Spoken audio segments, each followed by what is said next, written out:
Hi everyone, welcome back to the channel. Today I'm doing a pretty cool showcase of White Tiger. She is my most recent rank 3. I think she's awesome. I ranked her mainly for war because she's got a few fights that she can take really well, but I started using her in BGs and was just blown away by how good she is. So I decided to sit down and record a few cool fights, and I ended up taking about 30 meta defenders. So I think it's pretty safe to say that she's a good BG's champ.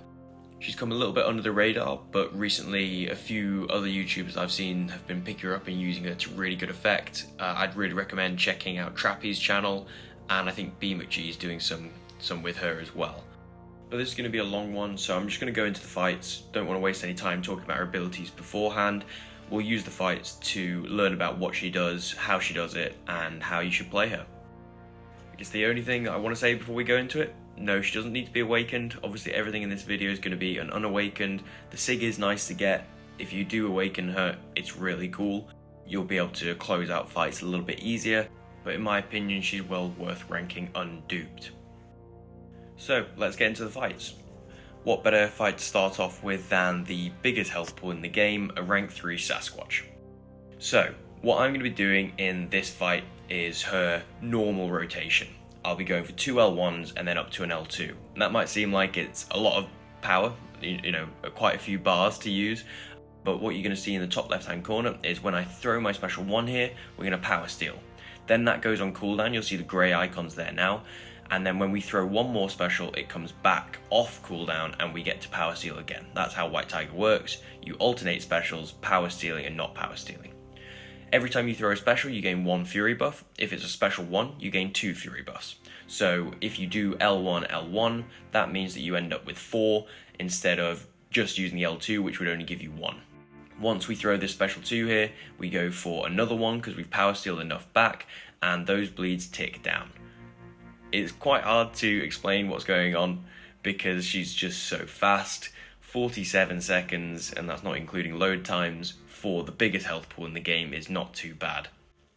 If it feels like that wasn't really enough to get a real grasp of her abilities, don't worry, we'll go more into detail as we go on. So as I said, the rotation that we're going for is generally 2 L1s into an L2. Hopefully this Nick with his 2 lives will give me a bit more of a chance to explain some of her abilities. Another big thing about her kit is whenever you start a medium dash, you gain a precision passive. This won't work for just a typical instep. You'll see those 2 there. I didn't actually gain the precision, but when we dash back and dash forward, you do get it. This is paused during specials, so when we throw the special 1 there, it remains paused. This is something that you do want to aim for with White Tiger. You do want to get that crit passive before you throw your specials. It really does increase the damage. It's a very strong precision.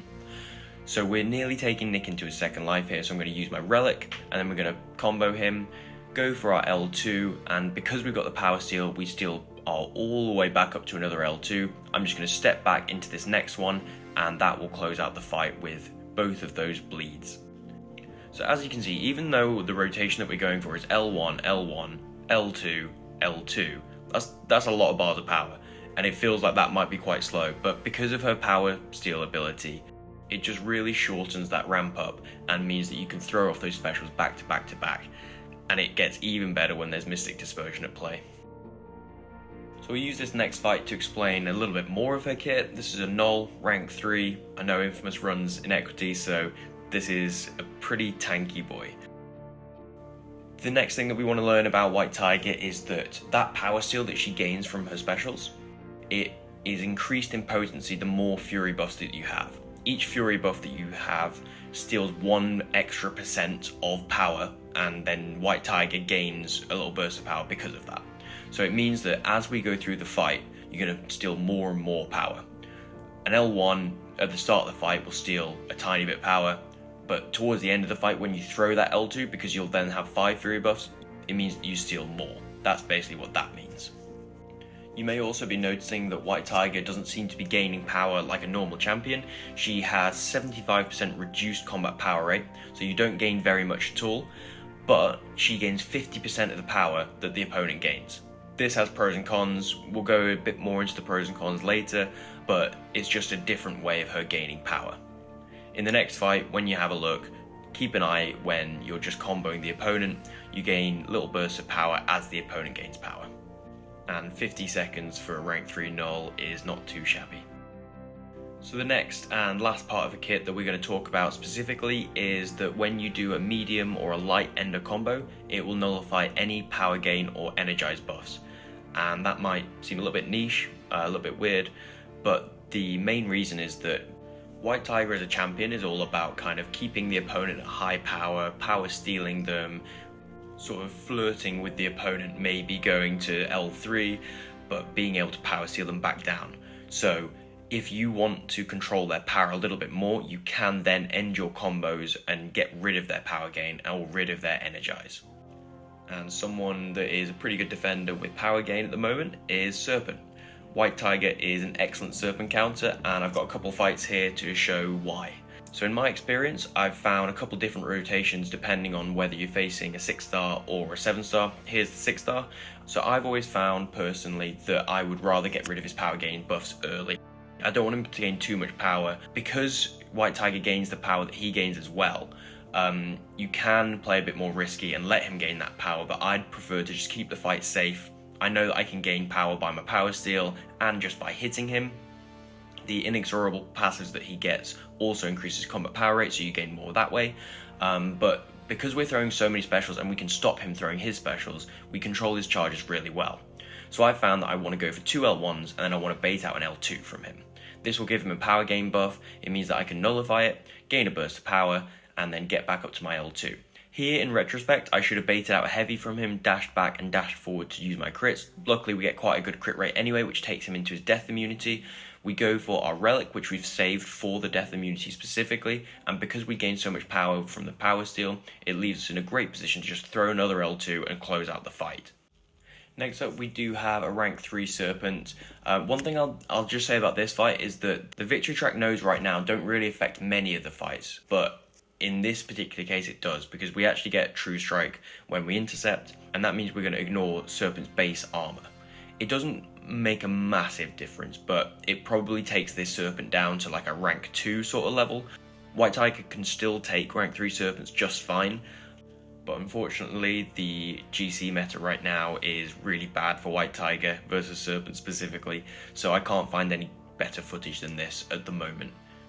I just wanted to bear that in mind just in case you come up against this matchup and wonder why it's maybe not going quite so fast. But as we go into this match, I'll just explain a bit more about why White Tiger is so good for Serpent. So again, we can control his power. It means that he's throwing less specials, we're taking less specials on block, and generally in other methods, because I can't parry twice in a row, it means that I can't parry any of his special hits to reduce the damage further.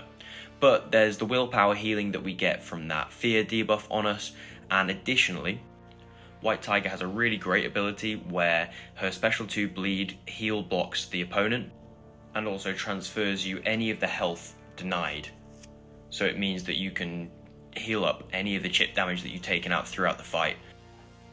So if you watch here, when we throw this L2, we take him into the death immunity phase, we apply the bleed, we get nice chunks of regen because we're denying him healing. He's heal blocked so he doesn't heal a little bit.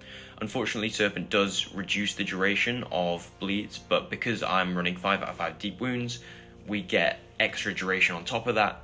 So it means that we do get enough so that it makes a difference. This bleed comes in clutch so many times, we'll go through that later, but for Serpent specifically, it's nice to time it so that you can throw that bleed on in his death immunity phase, stop him healing a little bit, regen a bit of the damage, and then close out the fight.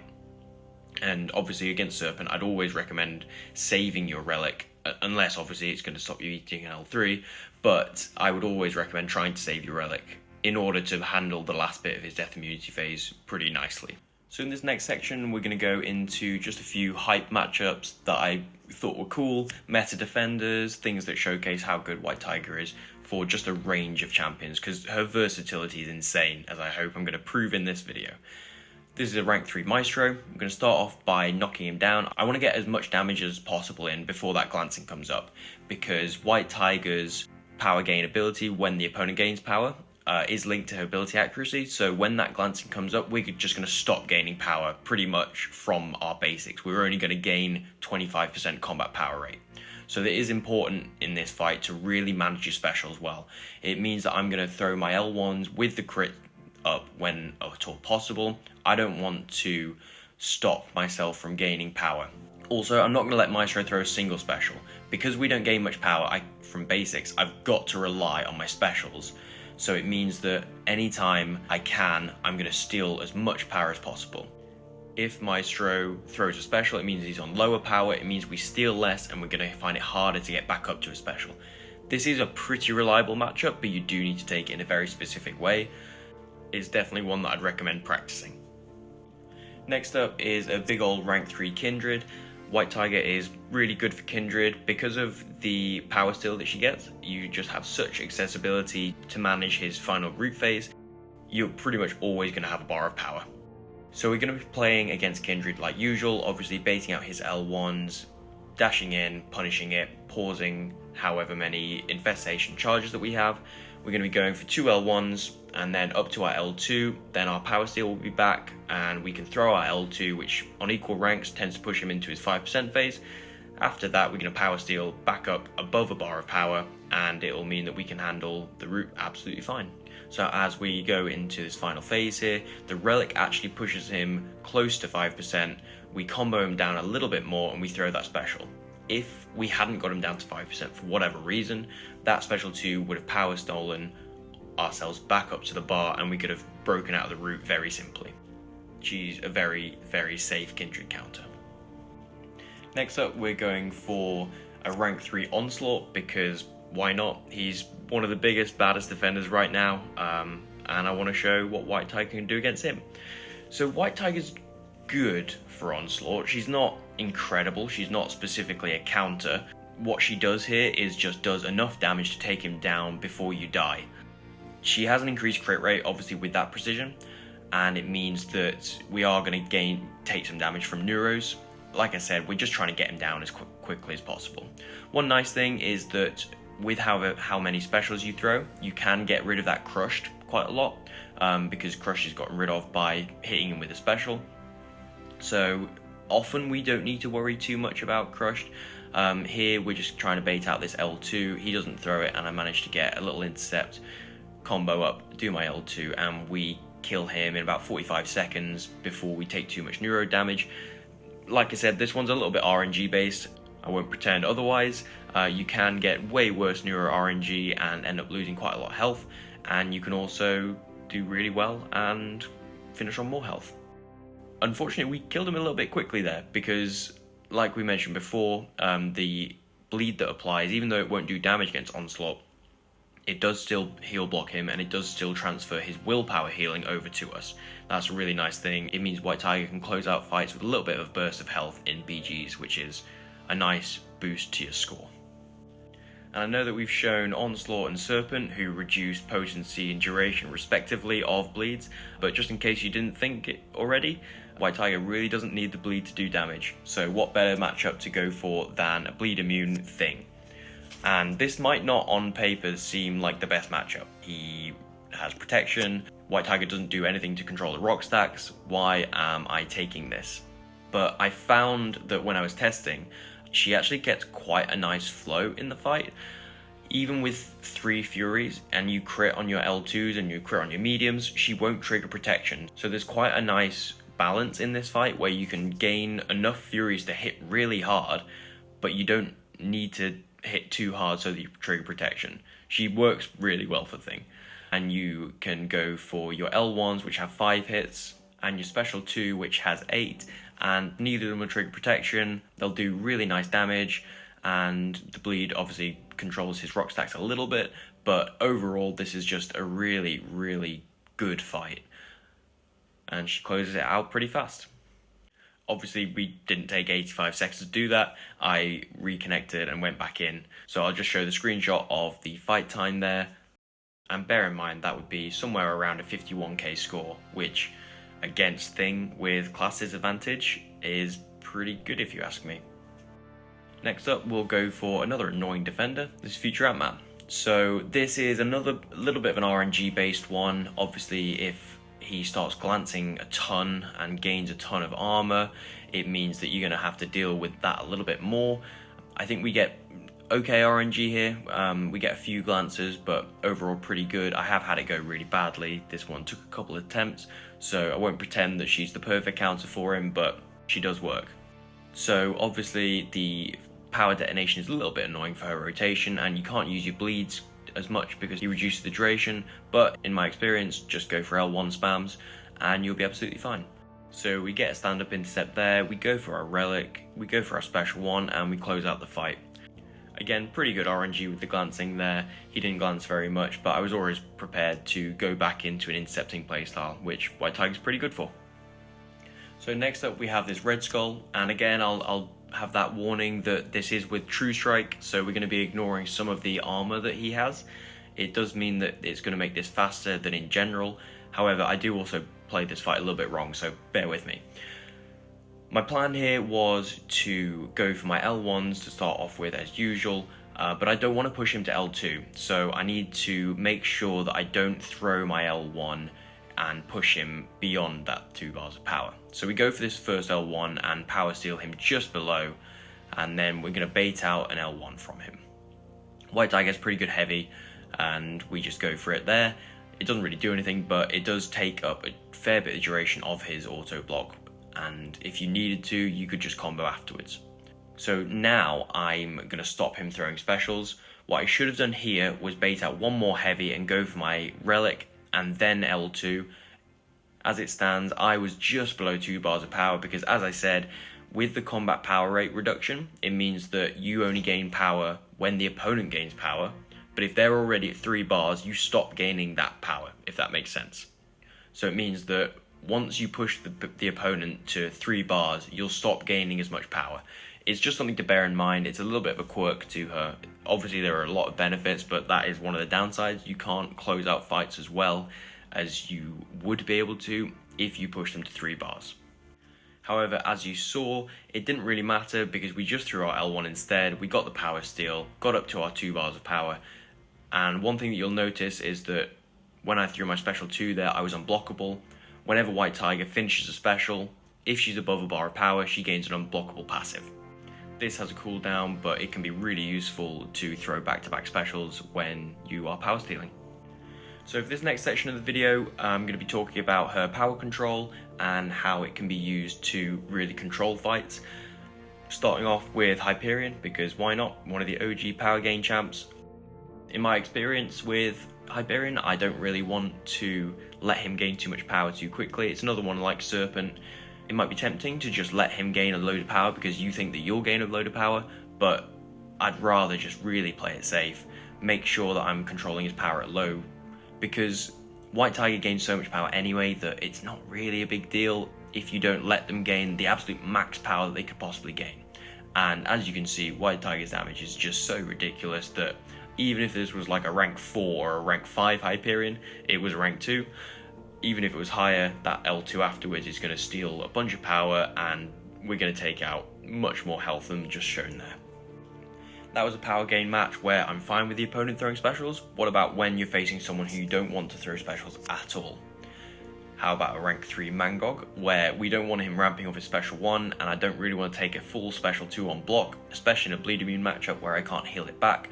So, what do you do when you need to stop the opponent throwing specials? Like anyone else, we're going to be doing 4-hit combos and then immediately holding block. That means that the AI is less likely to throw a special because we're blocking, and then we can just go for 5-hit combos if we need to, into special 1s, and really it's just about making sure that you have your power steal back. That's why I'm throwing my special 1 there straight away. I don't want Mangog to risk going to L3 when I don't have my power steal. I have it there so I can throw it. It means we can power steal him back down below 3 bars, and then normally there, if I couldn't close out the fight, I would have gone for another L1, bringing my power steal back online, and I have another bar of power. But because I knew that we had the damage to close it out there, I just did a 5-hit combo into L2. So it's one of those where sometimes you'll want to do it in one way, sometimes you do another, based on how much health the opponent has left. And as an example of what it looks like when you do use that second special 1 instead of going to special 2, here's Bishop. So I don't want to throw my L2 against Bishop, I don't want to bleed him because we're going to then take overload damage. So this is a rotation where you really just want to be throwing special ones. So Bishop does obviously gain buffs. If you end up giving him regen buffs and get pushed to L2, you can then just go to your L3. I would recommend that, far recommend that, over using your special 2 and then taking a bunch of overload damage.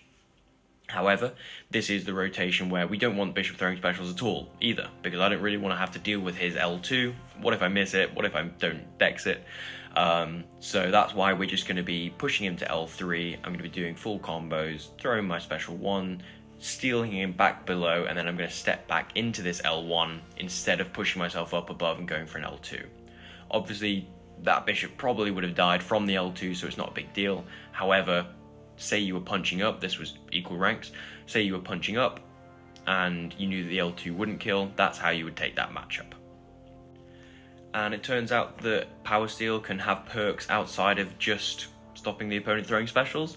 In this matchup, Havok might not seem like probably a good one to be using White Tiger for. She's a high critting bleed champ, so why would you use her against Havok? I'm not sure if this is meant to happen, maybe it's a bug and maybe it gets fixed, but when you Power Steel Havok, he loses all of his charges, so that even though we've got those initial 4, and obviously Iniquity's hurting us a little bit here, I don't believe we get any more in this fight. So I'm just going to throw my specials outside of the crit if I can, just to avoid giving him too many, and we're going to go back in here, throw our L1, just keeping him away from his special 3, and then we can close out the fight with an L2 here. Even though the bleed may have applied and given us another plasma, we were controlling them just fine. Obviously, if you're a bit high, you could also just throw your L1s. But yeah, that's a pretty fun match that I didn't expect it to be able to take, but it just came about. So this next fight against Longshot is a bit of an odd one. I wouldn't always recommend it, but maybe your opponent places a Longshot thinking that White Tiger is going to die to it.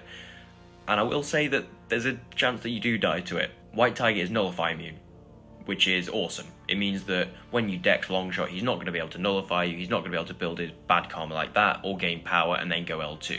However, White Tiger is not Fate Seal immune, so if you get him to his L2 and he throws it in Pure of Heart, you are going to die. You have buffs, you're going to have bad karma on you because he's probably throwing L1s, but having said that, she works alright for him. Longshot gaining power based on what the opponent gains as well means that when you Power Steal him, he also gains a burst of power. So as we go for this relic here and throw our L1, we're going to Power Steal him, but watch his power bar go right back up to red because he's gaining power when we gain power. So there's a bit of a to and fro there. You have to be careful, you have to throw that L2 straight away afterwards, and you're going to be unblockable, so you will be able to close the fight out as long as you throw it fast enough. Yeah, this is a pretty risky one, but she worked alright for it, and I wanted to include it just to kind of showcase a bit of that nullify immunity. And last up on the little power control section, we're going for Galan. White Tiger is really good for Galan. Obviously you've got class advantage, she's going to be a 6-star, but even if you were using a 6-star White Tiger, yeah, she's really good for him. She can stop him throwing specials completely. You can also bait out, especially if you want to, because then you can throw yours and remove his mass. It'll also give you some buffs to feed your MD if the fight goes on a little bit longer. The main thing is just making sure he doesn't throw too many specials and then end up going into Harvest. But you can see how quickly a rank 3, like I've only just started talking about it and it's done. If you were more equal ranks, you can throw that second special 1, you can go straight to L2 after your first L1. I would always recommend going for an L1 first, I think. There are only a couple matches that I wouldn't do that. So this next section is going to be showcasing that bleed and the regen and what that means for some fights. So the first matchup where I would just go straight to L2 is Hulkling. She's really good for Hulkling, but just remember Hulkling is Power Steal immune. So we can't do our usual power control, we can't stop him going red, but we can stop him in other ways. So that bleed doesn't just heal block. It is also paused whenever the opponent has an indestructible buff. So when we throw this L2 here, watch the bleed get paused. When the indestructible comes up, it remains paused and then carries on ticking down once the indestructible goes away. What it also does is when the bleed expires, it nullifies all current regen buffs. And that means that we can gain bursts of power. It means that we can get even more specials back to back to back. It didn't really showcase it too well in that matchup, but it is really nice. It means that you can get straight back up to specials and carry on. And next up is Gorr. So in this fight, I think I do throw an L1, but you can just go straight to L2. It depends on what you'd rather, what you prefer. I think they're both pretty similar, but I throw an L1 first here and then go to L2. One really good ability that White Tiger has is that she has a 20% chance per buff on the opponent to purify incoming DOTs. So whenever you see Gorr apply any of his debuffs to us, he's got so many buffs that we just have a 100% chance to purify. So that's really nice to deal with one of the threats of Gorr. The other threat is his L2. You usually want to keep him away from that, but when we bait it out here, I'm just going to take it on block. I'm going to showcase all that purification. I'm going to throw my L2 here, and then obviously with the heal block, we're going to stop Gorr from healing back up with his regens, and we're going to heal back any healing that we deny him, and just heal up any of that chip damage. But yeah, I think that White Tiger is probably the best Gorr counter in the game, and she works really well for him. Next up, we're going for this Weapon X, just to kind of really showcase what this bleed can do. It is really powerful, and you're going to see me do barely any damage while I set myself up. Wolverine is going to heal up a ton of what we do, and then we're just going to go for it with a couple of special 2s and heal block him. So again, this is about setup. I'm not expecting to do very much damage or get very much progress. Just get my intercept or bait out a heavy. We get an intercept there. I'm going to throw my first L1, and then we're going to throw the second in order to get our 4 Furies, and also set ourselves up so that it means that we have the power steal. Because the reason I don't want to go L1 and then L2 generally is because that L2 won't then have power steal. What it means is when I throw this L2 here, it means that I can get straight back up to another L2. We can apply the first bleed, we can bait out this special or throw my special myself. We keep up full uptime on the bleed. He's completely heal blocked. And that was from 85% to 0 in about 10-15 seconds. Definitely not the fastest matchup, but it's always nice to have another Weapon X counter with these 7 stars running around. And next up we've got a rank 3 Sauron, just to showcase that heal again. Obviously Sauron doesn't heal an absolute bunch, but it's always nice, and just another showcase that even when the opponent is bleed resistant, White Tiger doesn't need the bleed. It's useful in its utility even when it just applies. One thing to note against Sauron obviously though is that he is power steal immune again, so we won't have that part of our kit to utilize. But the nice thing about White Tiger though for me is that she is a lot more than just the sum of her parts, and when one of those things that she can't do is taken away from her, she still just copes really well. Like, this is a fight where we don't have our bleed and we don't have our power steal, but just the pure damage of having those fury buffs and quick access to them because you gain power when the opponent gains power as well. She just manages to find this versatility that is so useful in BGs because you can draft her straight away and then she can work for just such a range of defenders. Like, how often do you find attackers that work for Serpent and Thing, or Onslaught and Maestro? Really important meta defenders to counter, like Killmonger, for example. So this one is a little harder to time. You really need to make sure that you're keeping an eye on reverb. I would always recommend focusing on reverb rather than White Tiger's rotation. You can always keep it going with White Tiger. You don't need them to be on high power. You don't need to power steal. She'll still get through it. But if you throw a special 2 into reverb at high power, you're going to take a lot of damage. Another nice thing is whenever you parry Killmonger, he gains a burst of power, and that means that you gain some power because White Tiger obviously gains the power that the opponent gains. But here we're just going to bait out this L2, make sure that he's on 0 power for the reverb, just to try and reduce any chip damage we're taking. I'm going to go for my second L1 to get our Furies, and now we're pretty much fully ramped. Just need to get up to our L2, and trying to push him to L2, I parry twice in a row and unfortunately get faltered.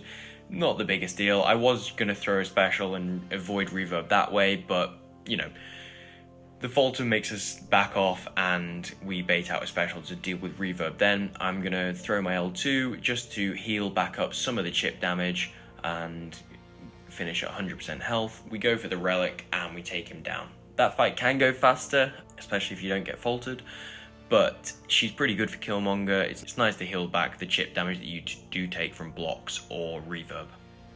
Moving on, that healing can definitely come in handy. We're going to face off against Mephisto now. Obviously, Mephisto's aura is very annoying to deal with if you're not Incinerate immune. White Tiger's pretty good for Mephisto. You can't just go crazy and take a bunch of Incinerate damage and expect to finish healthy, but you can time it so that you throw your L2, push him into his regen phase, and then as long as that bleeds on, you're going to take about 9% healing. So just heal up any chip damage that you've taken from the Incinerate throughout. So the first thing that you need to do in this fight is wait out in Soul Imprisonment, otherwise you're not going to be able to gain your Furies. And then what we're going to want to do is throw our L2, this takes him down into the 30% range, we heal up 3% chunks, get up to 100%, and unfortunately he does just gain a couple of auras at the end there. We go back down to 96, but obviously with some nice RNG you will be absolutely fine. She's not perfect, but she does work in a pinch. And that's just Egg there showing how good Adam is. So this next fight showcases the bleed in two pretty cool ways in terms of the regen and the heal block. Sinister, obviously on first viewing you might not think that White Tigers are alright for Sinister. She's a high critting champion, Sinister takes no bleed damage, but it's that heal block again. At the start of this fight, I'm trying to hit him a little bit less with crits, so I'm not going to use my crits when I throw my L1s. I don't want to use my precision, but we're just going to bait out this L2 here, use the concussion a little bit to avoid triggering our precision in the first place. It means that we're going to crit a little bit less on these combos going up. Here I fail a reparry and I accidentally dash back. He throws his L1, puts a degen on us, and I'm like, oh, okay, well, now I can't use this recording. But then I thought, okay, I'm just going to throw my L2 here, see what happens. And immediately we start regenning from willpower, but as soon as we start critting, we'll also take bursts of health from that as well, and I just think that's a really, really cool way to deal with Sinister. And he's becoming a bit more of an annoying defender recently, so it's nice to have another option in the deck. So for the last section of this video, we're just going to kind of wrap things up. I've got another 9 cool fights to show. Please feel free to look through those. I'll just leave them on for a second while we're talking, but yeah, we've covered all of White Tiger's utility. I would only just be going over myself again, explaining it, and a lot of these fights are just ones where the reason that she's good for them is just because she's got crazy damage. Like, the ability to ramp up that quickly is just so good for BGs, and I'm sure it's going to be really good for War as well. I took her into my first War today, as of recording, and she did really well. Just the one fight, but I'm really looking forward to seeing what else I can do with her. If you are interested in seeing any War gameplay from her, please let me know in the comments, and I'm sure that I can pull together some gameplay when I assign her throughout this season. In the next fights you will see a little bit of a combination of 1 special one and 2 special ones. I haven't found quite like the hard and fast rule yet in terms of health pool, because there's going to be a Werewolf where I go for an L1 and then an L2 and it works really well, but Werewolf has a big health pool. And then there's going to be ones like Abs where he's got a smaller health pool, but it felt better to go for L1, L1, L2. I think a lot of the time it's just about power steal. If I feel like there might be benefits of going for the power steal with my L2, then I'll probably go for 2 L1s. If not, then I'll go for my L2 straight after the first L1. The only trouble there is that obviously you're missing out on 2 Furies from that second L1, so you're only going into that special 2 with 3 Furies instead of the 5 that you would have. It's really something that I'm going to have to work on and figure out what my kind of rule is. A lot of the time at the moment I'm just kind of doing it on feel. I'm absolutely not a master of White Tiger just yet. I'm pretty good, I'm decent. I'm learning her still though, so if you have any tips in the comments, if you have any corrections, if you have any additional things to add, please share. I'm always willing to learn, and hopefully we can put White Tiger a little bit more on the map, because she really does deserve it.